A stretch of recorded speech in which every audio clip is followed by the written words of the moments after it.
গ্রামে বিনা পুঁজিতে ১ টাকাও ইনভেস্টমেন্ট না করে লাভজনক ব্যবসার আইডিয়া। বন্ধুরা, যদি আপনি গ্রামে বাস করে থাকেন এবং আপনার কাছে ফাঁকা জমি থাকে, তাহলে আপনি এই ব্যবসা করতে পারেন। গ্রামের প্রায় বাড়িতেই একটা বা দুটো গরু থাকে।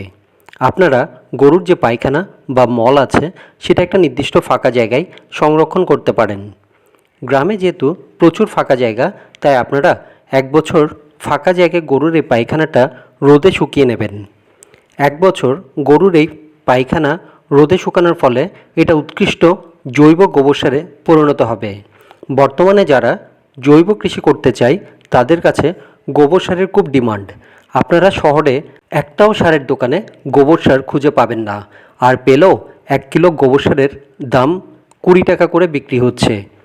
এইবার ভাবুন, আপনি যদি গ্রামে থাকেন আর আপনার কাছে যদি ফাঁকা জমি থাকে, তাহলে আপনি আপনার বাড়ির গরুর গোবর ১ বছর রোদে শুকিয়ে সংরক্ষণ করে সেটা থেকে প্রচুর টাকা ইনকাম করতে পারেন। আপনার কাছে যদি গরু না থাকে, তাহলে খাটাল থেকে ফ্রিতে এনে আপনি সংরক্ষণ করুন এবং ১ বছর পরে সেই শুকানো গোবর সার আপনি শহরের বিভিন্ন দোকানে বিক্রি করে দিন, অথবা অনলাইনে বিক্রি করে দিন।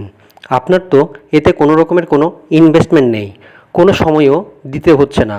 ১ বছর গোবর সারগুলো যেখানে সংরক্ষণ করবেন, সেখানে ১০০ পিস দেশি অথবা সোনালি অথবা আড়াইয়ার মুরগি ছেড়ে দিন।